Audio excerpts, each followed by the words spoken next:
भगवान कृष्ण का समय था। उनके एक मित्र ने, उनके एक दोस्त ने शादी कर ली।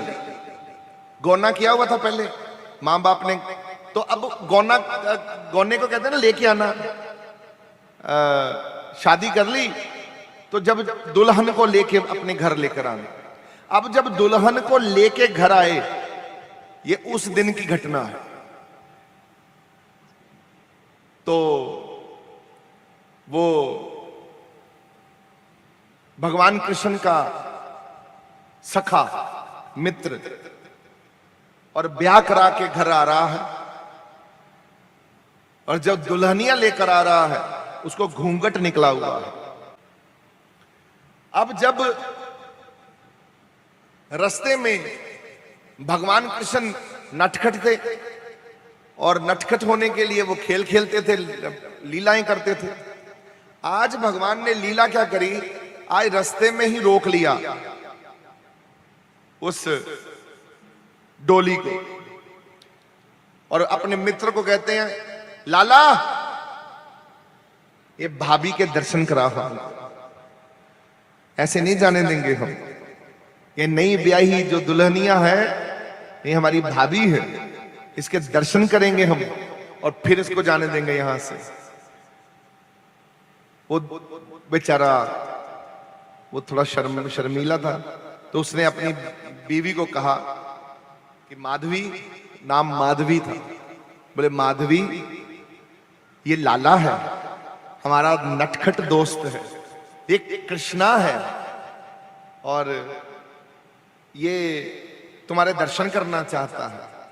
जब सुना ना कृष्णा है, तो उसकी मां ने समझा के भेजा था कि तू घूंघट कृष्ण के आगे कभी मत खोलना,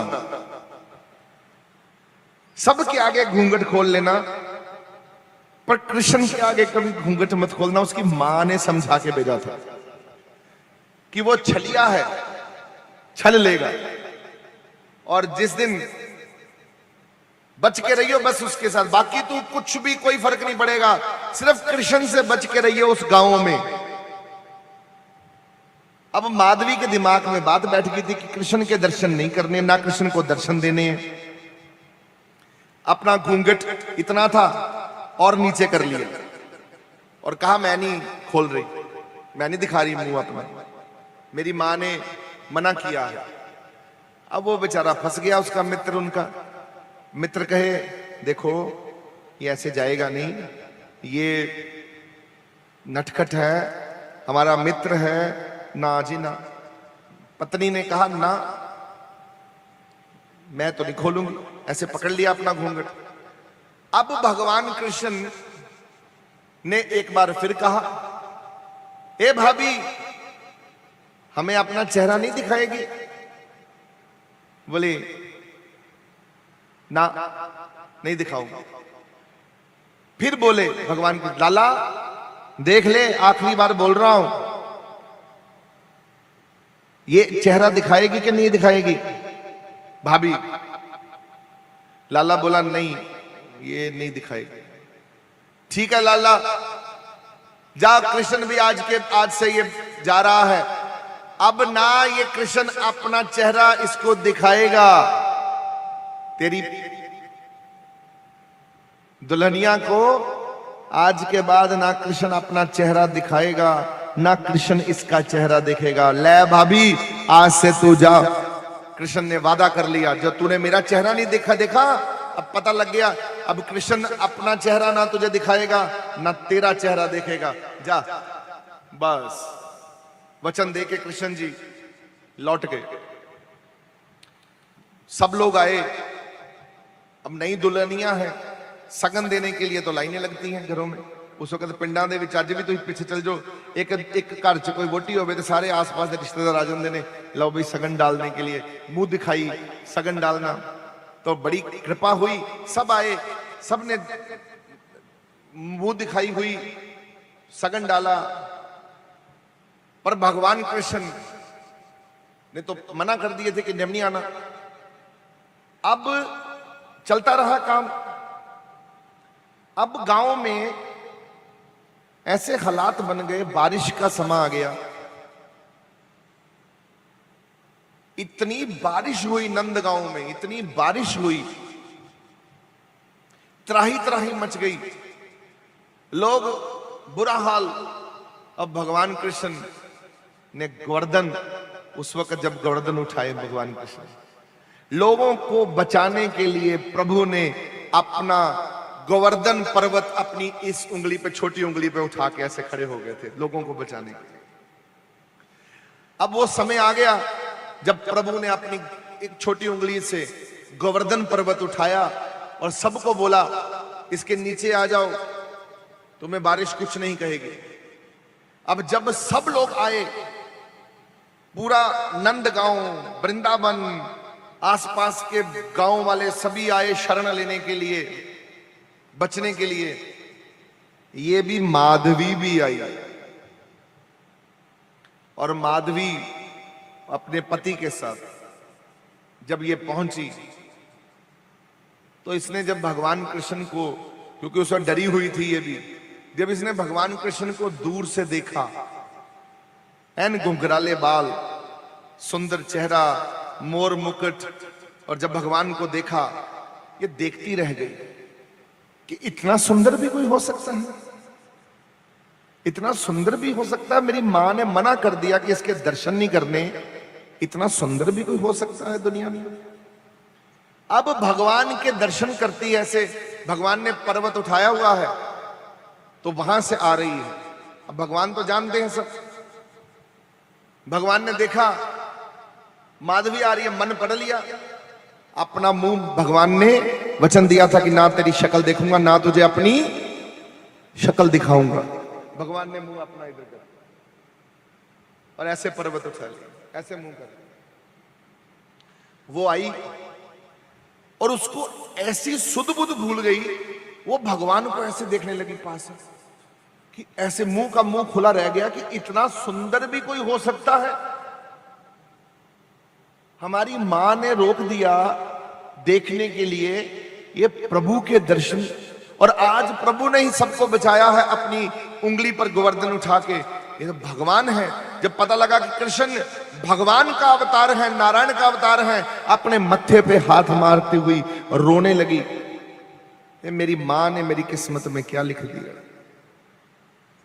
और भगवान ऐसे मुंह करके, उसे भी समझ पड़ गई कि मेरे कारण मुंह घुमाया है। अब क्षमा मांग रही है अंदर से कि प्रभु माफ कर दो, और प्रभु कहां माफी दे रहे हैं। पर्वत, बारिश रुकी, पर्वत को नीचे रखा, भगवान कृष्ण की जय जयकार हो रही है, नारायण के अवतार माने जा रहे हैं। ये तो प्रभु तो चमत्कारी हैं। सारी दुनिया भगवान के चरणों में झुकी पड़ी है, परंतु माधवी में हिम्मत नहीं है कि वो भगवान के आके दर्शन कर ले। और भगवान जी ने सबको बचाया अपनी एक उंगली पर गोवर्धन उठाकर। फिर माधवी को अंदर से दुख लगा, माफी मांगना चाहती है। अब फिर से कोशिश करी भगवान जी के पास आकर मैं कृष्ण से माफी मांग लूं कि मुझसे गलती हो गई। उस दिन घूंघट नहीं किया, उठा नहीं पाई, ना तुझे दर्शन दे पाई, ना मैं तेरे दर्शन कर सकी।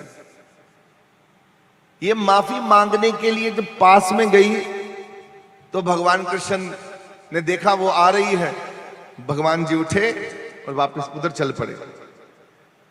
ऐसे ही होता रहा। वो जब भगवान जी के पास आती, भगवान जी उठते, उधर चल पड़ते, कभी इधर चले जाते, मुंह अपना घुमा लिया। फिर भगवान जी द्वारकाधीश में चले गए कुछ समय के उपरांत, और वो माधवी इस वियोग में मरी। जल्दी उसकी मृत्यु होगी, वो रात भर तड़पती रहती। भगवान के दर्शन कर लिए थे, इतनी अंदर से लगन लग गई थी और अंदर से दुखी हो गई। बार बार कहती रहती कि मेरी मां ने मेरी किस्मत खराब कर दी, मेरी मां ने मेरी किस्मत खराब कर दी, मेरी मां ने किस्मत खराब कर दी। अब 2-4 साल में ही मरने वाली हो गई। खबर पहुंची भगवान कृष्ण के पास। वो उसका पति लेके अब खबर लेके भागा कि लाला तेरी भाभी मर रही है। केवल तेरे दर्शन करना चाहती है, केवल एक बार दर्शन दे दे उसको। वो गलती मानना चाहती है, उसने जानबूझ के तेरे को दर्शन नहीं दिए, वो आपको खुद बताएगी अपनी बात। वो तेरे दर्शन नहीं कर सकी, रोती है कि लाला रूठ गया, कृष्ण रूठ गया, उसकी गति नहीं होगी, इसी गम में मर रही है। और अब वो मरने के ऊपर पड़ी हुई है, पिछले 6 महीने से बिस्तर पर लेटी हुई है, एक एक सांस गिन रही है कि अब मेरा कृष्ण आएगा, अब मेरा कृष्ण आएगा, अब मेरा कृष्ण आएगा। लाला माफ कर दे, गलती हो गई। भगवान बोले, लाला, एक दूसरे को ये लाला कहते थे, दोस्त मित्र जो थे, लाला तू हमारा सखा है, मित्र है, तुझे तो माफ कर दिया। और भाभी के इतने प्रेम से दर्शन करने के लिए, उस दिन क्या था, इतने प्यार से आया था दर्शन करने के लिए, और भाभी ने अपनी नफरत दिखाई, गुस्सा किया, नीचे कर लिया और जबरदस्ती कहा कि नहीं, मैं दर्शन इसको नहीं दूंगी। उसी पता लग गया था मुझे अंतरात्मा से कि वो क्यों नहीं मेरे दर्शन मुझे दे रही, क्यों नहीं अपना मुख मुझे दिखा रही। लाला जा, भाभी को बोल देना, इस जन्म में तो वचनबद्ध हूं, कृष्ण इस जन्म में तो मुंह फेर के रहेगा। फेर दिया मुंह तेरे उससे, पर उसको बोलना कि अगर कृष्ण के दर्शन करने होंगे तो अगला जन्म लेके आना पड़ेगा संसार में, और कृष्ण की भक्ति करनी पड़ेगी, कृष्ण फिर दर्शन देगा। लाला और सभी जो गांव के लोग आए, जाकर सीधा उसको बोल दिए कि माधवी, कृष्ण ने कहा है कि अगर दर्शन करने हैं तो अगले जन्म लेना पड़ेगा। माधवी बोली, हे कृष्णा, वचन देती हूं, इस जन्म में तो नहीं तेरे को पा सकी, तेरे दर्शन नहीं कर सकी। भगवान था पर भगवान के दर्शन नहीं कर सकी, पर अगले जन्म में माधवी वचन देके मरती है कि अगर अगले जन्म में तेरे को ना पाया तो मेरा नाम भी माधवी नहीं, तेरी बच्ची और तेरी सेवक नहीं, मैं भी तेरे को सेवकी में तेरी भक्ति इतनी करूंगी, तू मजबूर हो जाएगा, माधवी को पाने के लिए तू मजबूर हो जाएगा। और फिर अगला जन्म लिया, क्या बनकर आई? मीरा बनकर। और मीरा ने वो भक्ति करी, और इतनी भक्ति करी, अंत में मीरा को क्या हुआ? भगवान कृष्ण को अपनी मूर्ति से प्रकट होना पड़ा, और बाह पसार के मीरा को कहा, मीरा आओ, लेने आया हूं तेरे को मैं अपने साथ। किते तुसी भी इदां दी भक्ति कर लो, पक्का प्रण कर लो कि आज तो बाद महाराज जी वादा करते हैं कि इस जन्म में अगर भक्ति नहीं हो पाई, अगला जन्म लेके आएंगे, भक्ति करेंगे प्रभु पर, तेरे को पाएंगे, चाहे जो मर्जी भागवत प्राप्ति हम करेंगे।